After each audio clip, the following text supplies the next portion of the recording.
Ahmad Hassan had been David Chen's favorite student for 2 years. Brilliant, curious, passionate about justice and history.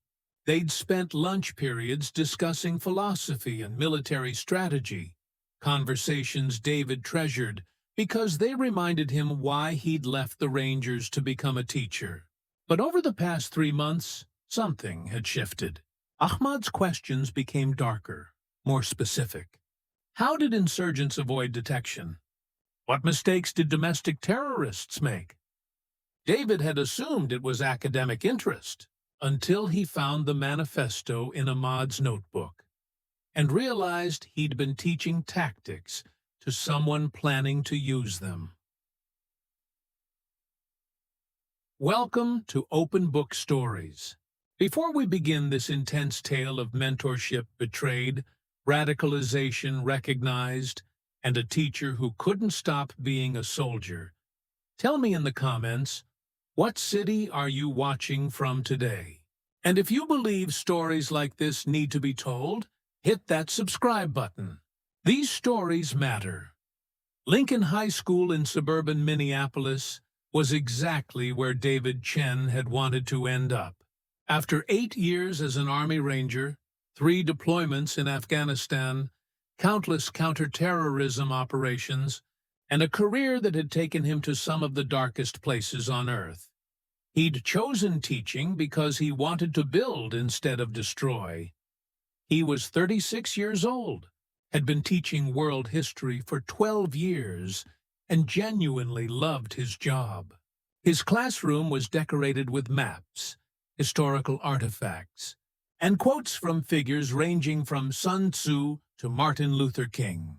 Junior students called him Mr. Chen, or sometimes Coach Chen, because he also helped with the debate team. David's teaching style was interactive and challenging. He didn't just want students to memorize dates. He wanted them to understand causation, to analyze patterns, to think critically about how history shaped the present. His military background gave him unique insights into conflicts, strategies, and the human cost of war. It also made him popular with students who were interested in military history and current events. Kids who might struggle in other classes would engage passionately when David discussed tactical decisions in historical battles or the psychology of revolutionary movements. Ahmad Hassan had been one of those students. David first met Ahmad 2 years ago, when the boy was a sophomore. Ahmad was the son of Iraqi immigrants. His father worked as a translator. His mother was a nurse. The family had come to America when Ahmad was 6, fleeing the violence that had consumed their country.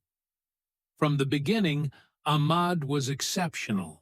Not just smart, but intellectually curious in a way that reminded David of himself at that age.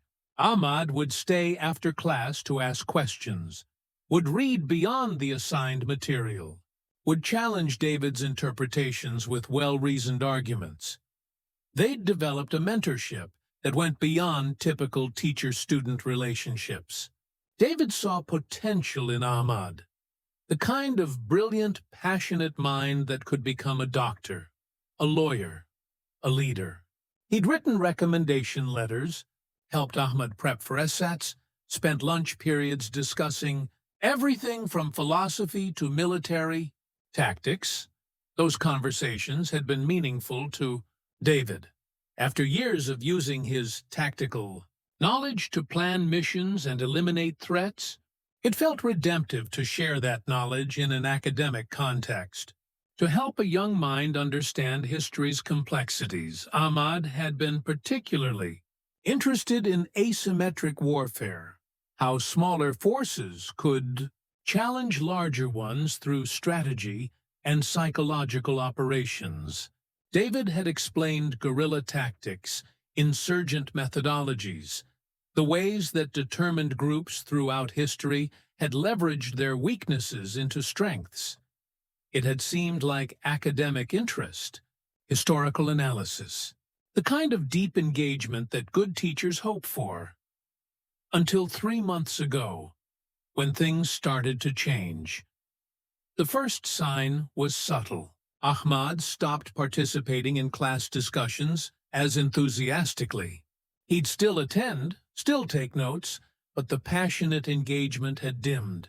David assumed it was typical senior year burnout, college applications, stress, the inevitable senioritis.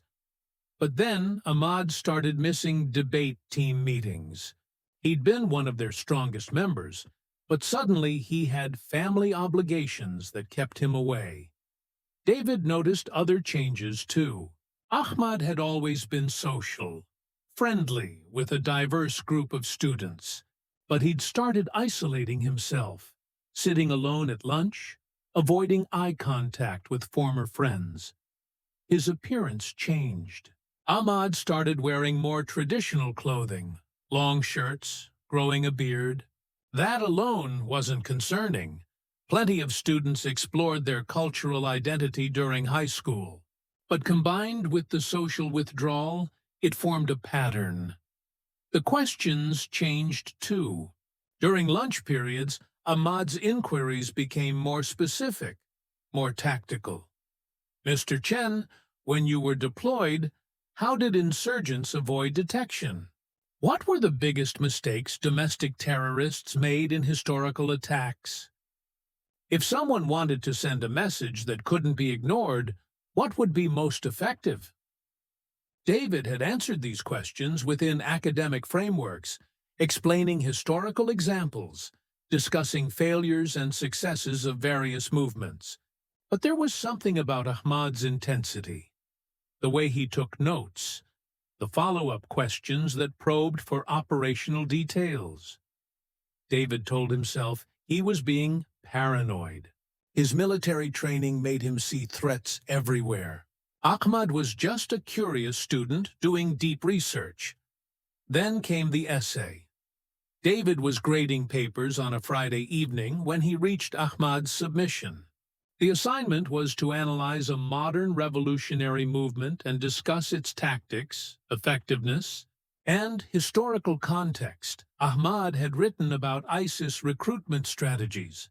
The paper was brilliant, thoroughly researched, well-argued, analytically sophisticated.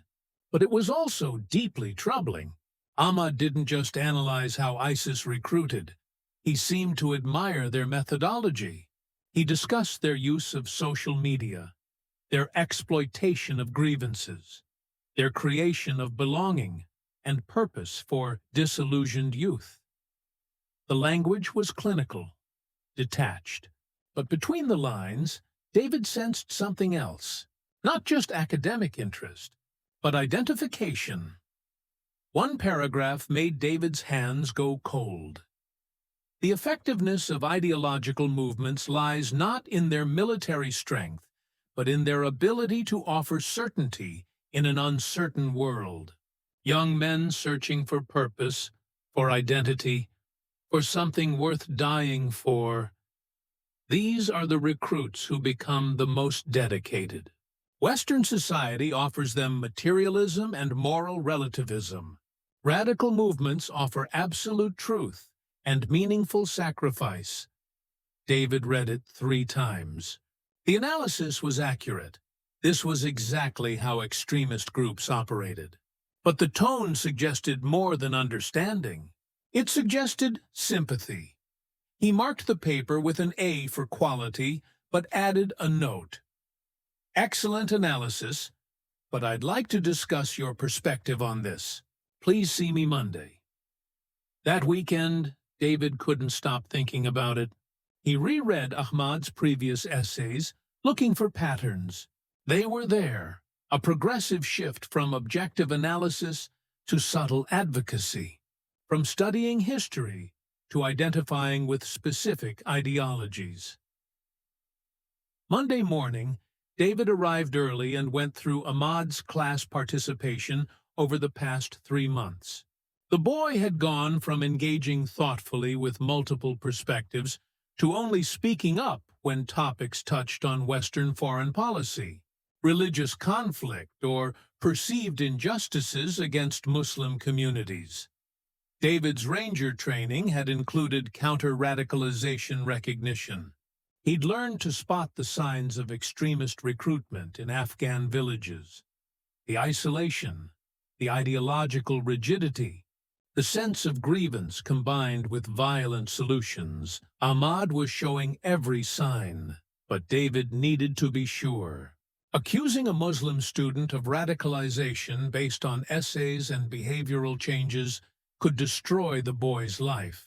Could be based on David's own biases and military-induced paranoia. He needed concrete evidence. Ahmad came to David's classroom during lunch on Tuesday. The boy looked tired, thinner than he'd been a few months ago. Dark circles under his eyes suggested sleep deprivation. "You wanted to see me about my essay?" Ahmad sat down, his posture rigid, defensive. "I did. It was excellent work. Your analysis was sophisticated and well-researched." David kept his tone neutral, conversational. "But I wanted to understand your perspective better. You seemed sympathetic to the recruitment methodologies you were describing. I was being objective, analyzing their effectiveness. You wrote that radical movements offer meaningful sacrifice. That's a value judgment. Ahmad, it suggests you see value in what they offer." Ahmad's jaw tightened. "Maybe I do. Maybe they're offering something real, while everyone else is offering lies." This was the opening David needed. Not to confront, but to understand. "What lies are you talking about?" "The ones you taught me, Mr. Chen." Ahmad's voice was bitter. "You taught me about American foreign policy, about the wars in Iraq and Afghanistan, about how we destroyed countries in the name of freedom. My family's country. My relatives died because of American decisions. I taught you the complexity of those conflicts. You taught me that America is responsible for suffering, that our military kills innocent people, that we've created the problems we claim to solve." Ahmad stood up, agitated. "My father translated for American soldiers. Know what happened? His brother was killed by insurgents for collaboration. His sister's family was killed by an American drone strike. Wrong house. Collateral damage." David felt the weight of that history. He'd been part of those operations, had called in strikes, had made decisions that resulted in civilian casualties. The guilt was always there, carefully managed, but never absent. "Ahmad, I'm not denying America has made terrible mistakes. But extremist groups aren't the answer. They fight back. They don't apologize for defending their people." Ahmad grabbed his backpack. "Is that all, Mr. Chen? I have to go." "Wait. I'm worried about you. If you're struggling with anger or confusion, there are people who can help." "I don't need help. I need purpose." Ahmad walked to the door, then turned back. "You, of all people, should understand. You were a soldier. You knew what you were fighting for, even if it was wrong. At least you had meaning." He left, leaving David staring at the empty doorway. That afternoon, David did something he'd never done before. He stayed late, waiting until Ahmad left for the day. Then he went to Ahmad's locker, technically a violation of school policy without administration present. But David's concern overrode protocol. Inside, he found Ahmad's notebooks. Most were normal, class notes, homework, doodles. But one was different. It was a journal.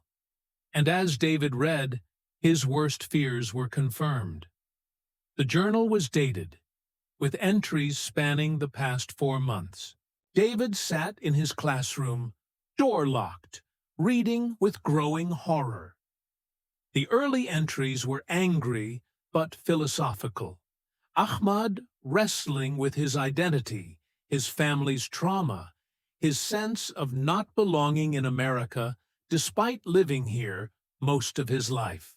These were painful but normal struggles for first-generation immigrant teens. But around 6 weeks ago, the tone shifted. Ahmad had been contacted through social media by someone calling themselves Brother Khalid. The conversations started with sympathy and understanding, then gradually introduced extremist ideology. Brother Khalid was using textbook radicalization techniques, the same ones David had studied during counter-terrorism training. Validate the target's grievances, offer community and purpose, present violence as justified defense, gradually escalate commitment. Ahmad had been receptive. His entries showed his thinking evolving from anger to action. Brother Khalid had connected him with other brothers through encrypted apps. They'd been meeting online, studying propaganda, discussing operations.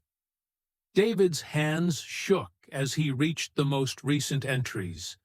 The brothers say I'm ready. They've chosen a target, the military recruitment center downtown.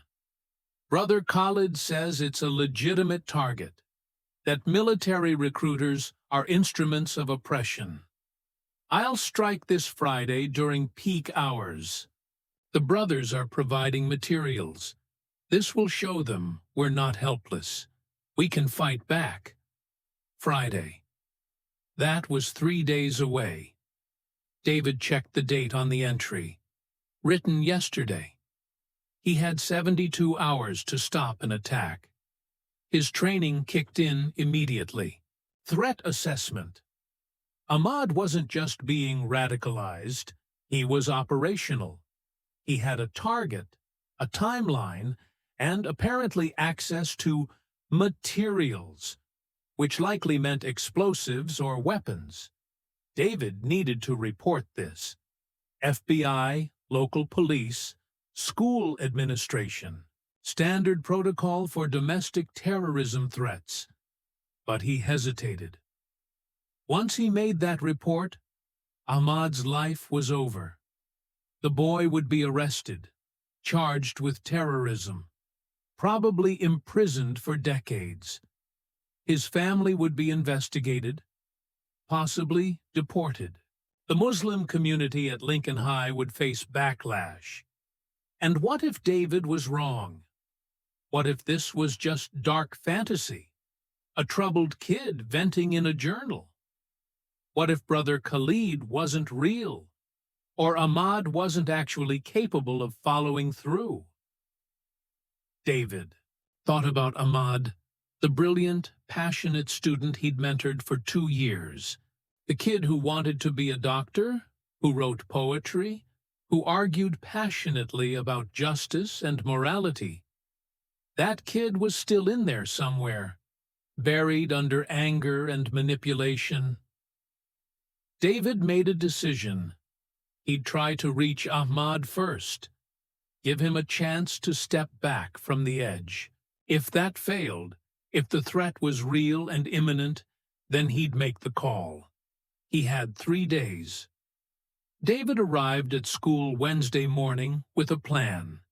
He needed to confirm the threat level, identify Ahmad's handlers, and de-escalate if possible.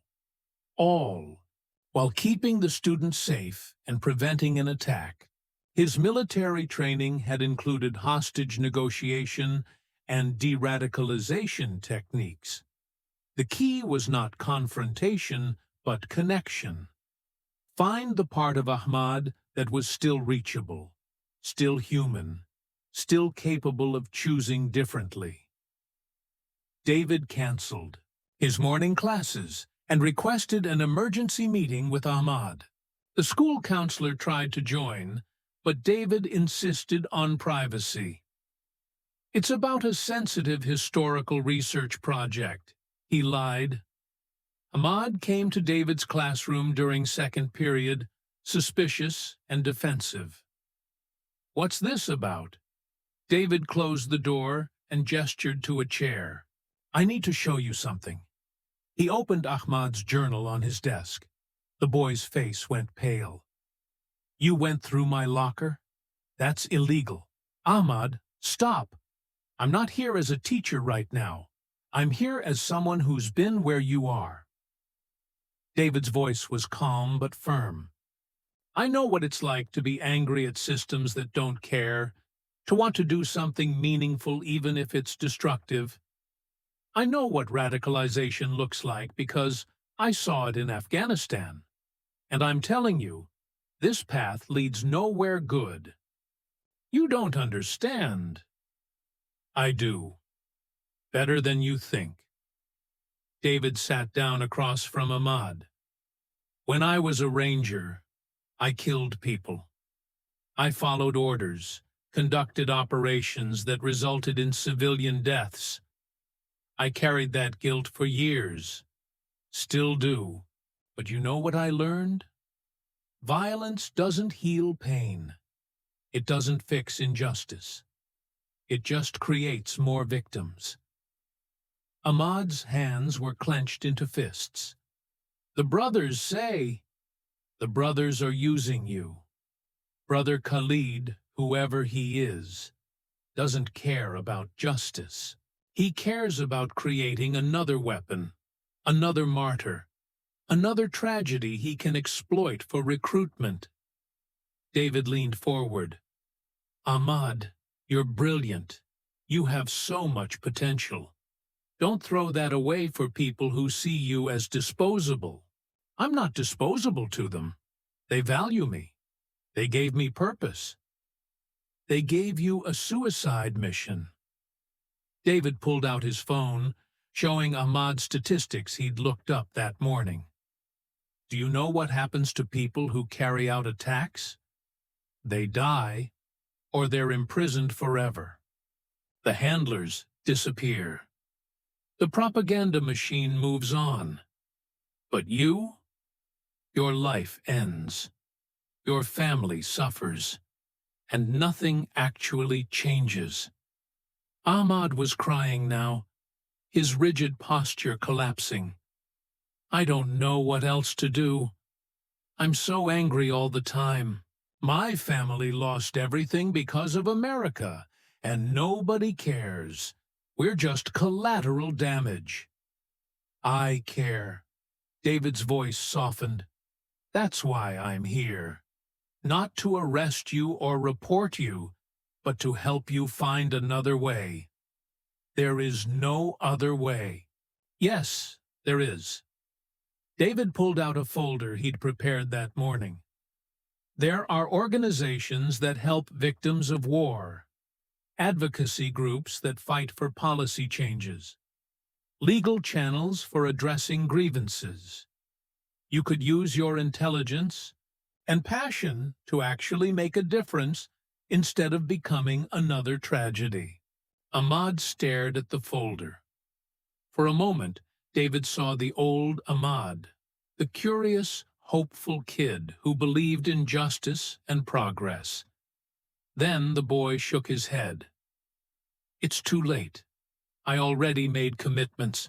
The brothers are depending on me. It's never too late to choose differently. Walk away, Ahmad, right now. Block those contacts, abandon this plan, and let me help you. They'll come after me. They know where I live. Then we'll get you protection. FBI has de-radicalization programs, witness protection if necessary, but you have to want out. Ahmad stood up, agitated, pacing. You don't understand what you're asking. These brothers, they're not just online. They're real. They're here. If I back out, they'll know I talked. David felt ice run through his veins. They're local? In Minneapolis? Ahmad realized his mistake and clamped his mouth shut. Ahmad, listen to me very carefully. If there are operatives in Minneapolis, if they're recruiting kids from Lincoln High, then this is bigger than just you. The FBI needs to know. I'm not a snitch. You're not a terrorist either. Not yet. You can still stop this. David stood up, positioning himself between Ahmad and the door. But I need to know, is the Friday attack still happening? With or without you? Ahmad's silence was answer enough. David had run out of time for gentle persuasion. Ahmad, I want to help you, but if you won't help yourself, I have to protect the people who'll be in that recruitment center Friday. David pulled out his phone. I'm calling the FBI. You can either cooperate and maybe salvage some kind of future, or you can be arrested as a co-conspirator. You're just like everyone else. You said you understood, but you're just another, I understand better than you think. David's voice hardened, his ranger tone emerging. I understand that you're a 17-year-old kid being manipulated by people who want to use you as a weapon. I understand that you're scared and angry and confused, but I also understand that innocence will die if I don't stop this. So, yes, I'm making the call. He dialed. Ahmad bolted for the door. David was faster, using the close-quarters combat training he'd hoped never to use on a student. He restrained Ahmad, not violently but firmly, using a compliance hold that prevented movement without causing pain. Don't make this harder, David said quietly. Ahmad was crying, struggling. You don't understand what they'll do to my family. The FBI will protect your family. But only if you cooperate. The call connected. FBI Minneapolis Field Office. This is David Chen. I'm a history teacher at Lincoln High School, and I need to report an imminent domestic terrorism threat. The next hours were chaos. FBI agents arrived within 20 minutes. Ahmad was taken into custody. Not arrested, but protective detention. David provided everything. The journal, screenshots of the encrypted app communications he'd photographed, details about Brother Khalid and the local cell. Special Agent Maria Santos took David's statement. Mr. Chen, you did the right thing. How long have you suspected? 3 months of behavioral changes, but I didn't have confirmation until yesterday. And you didn't report it immediately? Santos's tone was sharp. I wanted to give him a chance to step back. He's a good kid who's been manipulated. He's a potential terrorist who was 72 hours from an attack. David couldn't argue with that. What happens now? We investigate. The recruitment center will have protection. We'll track Brother Khalid and the local cell. As for Ahmad, that depends on his cooperation level. David spent the afternoon giving detailed statements, providing context about Ahmad's radicalization timeline, helping FBI understand the boy's psychological vulnerabilities. His military background gave him credibility with the agents, but also made them question his judgment. Why did a former ranger miss the warning signs? One agent asked. I didn't miss them. I just hoped I could save him without destroying his life. David rubbed his face, exhausted. I still hope that. By evening, the FBI had rolled up the local cell.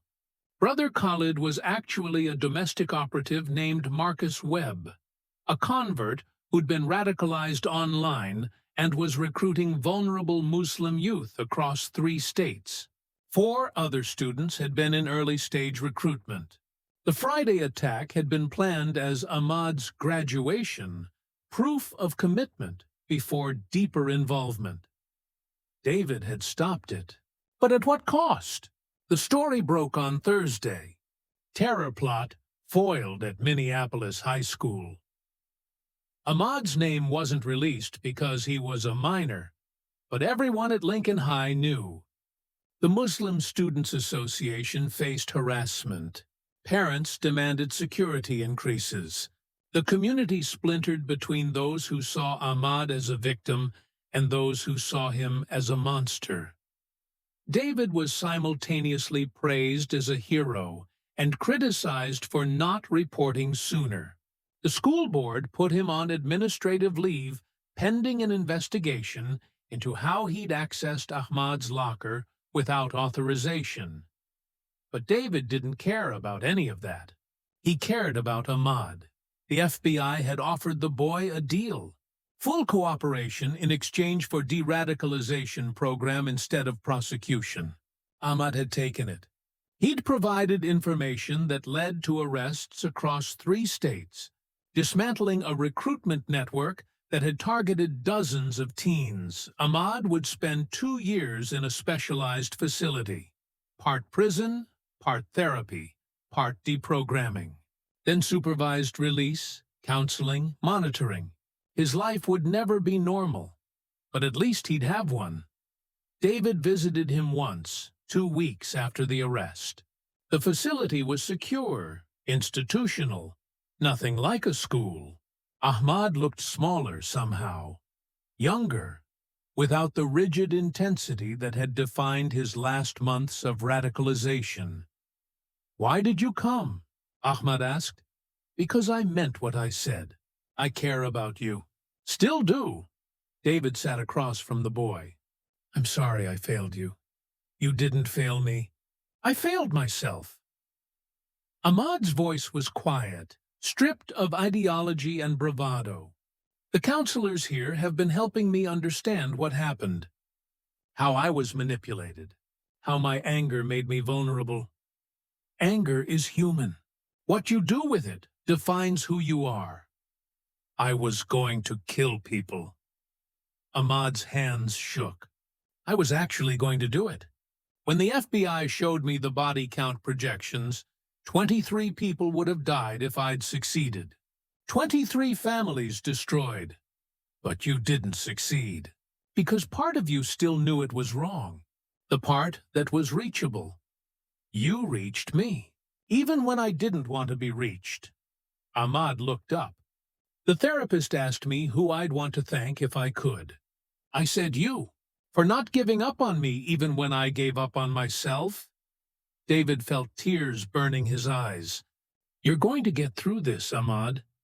You're going to use that brilliant mind for something good. I believe that. I don't know if I believe it, but I'm going to try." That was all David could ask for. 6 months later, David was back in his classroom at Lincoln High. The school board had cleared him after investigation, recognizing that his intervention had prevented tragedy. But everything had changed. David no longer mentored students one-on-one the way he had with Ahmad. The administration had implemented new protocols: mandatory reporting of concerning behavior, no private meetings with students, surveillance of social media. The intimacy and trust that had defined his teaching style was gone, replaced by rules and caution. Some days, David wondered if he should have left teaching. His military past kept intersecting with his civilian present in ways that brought pain to everyone involved.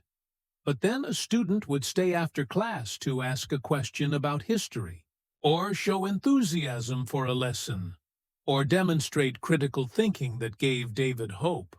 And he'd remember why he'd become a teacher: not to be a hero, not to save everyone, but to plant seeds of curiosity, empathy, and critical thinking that might help young minds navigate a complex world. Ahmad sent him a letter from the facility. "Mr. Chen, I'm writing an essay for my therapy program about the person who influenced me most. I chose you, not because of the lessons you taught about history, but because of the lesson you taught about not giving up on people. You saw me becoming a monster, and you still saw the human underneath. I'm working every day to be worthy of that faith. Thank you for being the kind of teacher and soldier who protects life instead of taking it." David kept that letter in his desk drawer. On difficult days, when he questioned whether teaching made any difference, he'd read it. He'd saved one student from a path that would have destroyed multiple families. He hadn't been able to save Ahmad completely. The boy would carry the weight of what he'd almost done forever. But he'd given him a chance. That was what teaching was, David realized. Not guaranteeing outcomes, but providing chances, opportunities for minds to grow, for perspectives to shift, for young people to choose better paths. His ranger years had taught him how to identify threats and eliminate them. His teaching years were teaching him something harder, how to identify vulnerable youth and guide them back from the edge. Both required courage. Both required vigilance. Both served a mission that mattered. David looked out at his classroom. 32 students, most of whom would never know how close they'd come to tragedy. Students who deserved teachers who would fight for them, even when that fight was uncomfortable and complicated. He opened his lesson plan for the day. The psychology of radicalization, historical case studies. Teaching about the problem that had nearly destroyed one of his students, but now with the authority of someone who'd lived it, who'd seen both the dangers and the possibilities for redemption. "Good morning, class," David began. "Today we're going to talk about how ideologies recruit vulnerable people and how communities can prevent radicalization. This isn't just history. This is happening now, to people you know, in ways you might not recognize."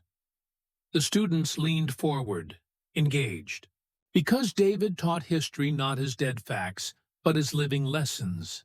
Because he'd learned that the classroom was its own kind of battlefield, where minds were won or lost based on who got to them first. And David Chen, former Army Ranger, current history teacher, would keep fighting that battle every day. Because that's what teachers do. They protect their students, even from themselves. So now I ask you, have you ever known a teacher who saw past a student's mistakes to their potential? Someone who fought for a young person when everyone else had given up? Someone who understood that education isn't just about academics. It's about shaping lives? Share their story in the comments. Tell us about the educators who served as guardians, who used their experience to protect the vulnerable, who proved that sometimes the most important battles happen in classrooms. If this story moved you, subscribe to Open Book Stories.